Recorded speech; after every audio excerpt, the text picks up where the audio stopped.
ఆదికాండము 21వ అధ్యాయం 1వ వచనం నుండి 34వ వచనం వరకు.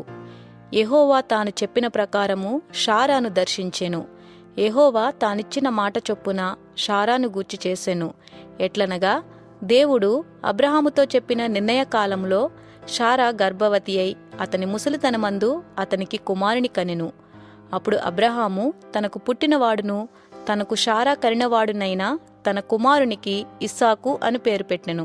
మరియు దేవుడు అబ్రహాముకు ఆజ్ఞాపించిన ప్రకారము అతడు 8 దినముల వాడైన ఇస్సాకు అను తన కుమారునికి సున్నతి చేసెను. అబ్రహాము కుమారుడైన ఇస్సాకు అతనికి పుట్టినప్పుడు అతడు 100 ఏండ్లవాడు.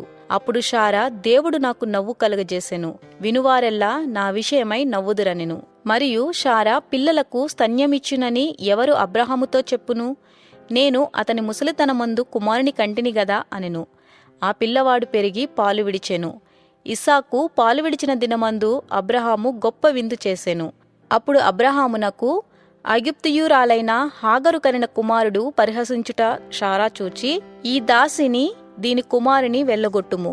ఈ దాసి కుమారుడు నా కుమారుడైన ఇస్సాకుతో వారసుడై ఉండడని అబ్రహాముతో అనెను. అతని కుమారుని బట్టి ఆ మాట అబ్రహామునకు మిక్కిలి దుఃఖము కలుగజేసెను.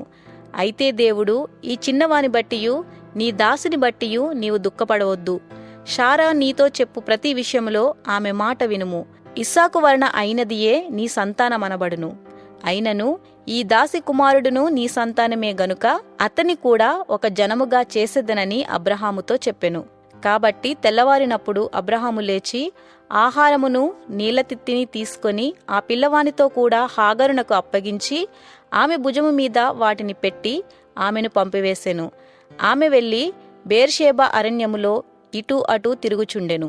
ఆ తిత్తిలోని నీళ్లు అయిపోయిన తర్వాత ఆమె ఒక పొద క్రింద ఆ చిన్నవాని పడవేసి, ఈ పిల్లవాని చావు నేను చూడలేనని అనుకొని వింటి వేత దూరము వెళ్లి అతనికెదురుగా కూర్చుండెను. ఆమె ఎదురుగా కూర్చుండి ఎలిగెత్తి ఏడ్చెను. దేవుడు ఆ చిన్నవాని మొరను వినెను. అప్పుడు దేవుని దూత ఆకాశము నుండి హాగరును పిలిచి, హాగరు, నీకేమి వచ్చినది?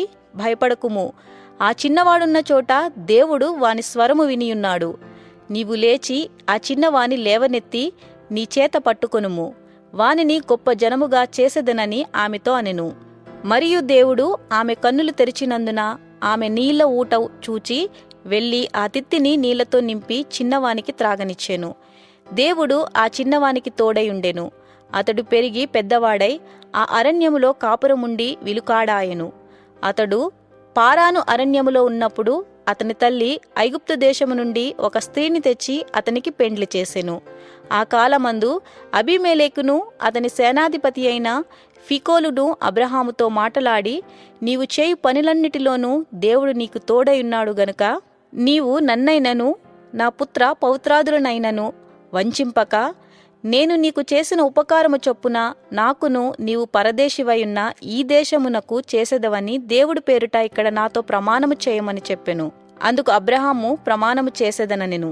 అబీమెలెకు దాసులు బలాత్కారముగా తీసుకునిన నీళ్ల బావి విషయమై అబ్రహాము అబీమెలెకును ఆక్షేపింపగా, అబీమెలెకు, ఈ పని ఎవరు చేసురో నేనెరుగను, నీవును నాతో చెప్పలేదు, నేను నేడే గాని ఈ సంగతి వినలేదని చెప్పగా, అబ్రహాము గొర్రెలను గొడ్లను తెప్పించి అబీమెలెకుకు ఇచ్చెను.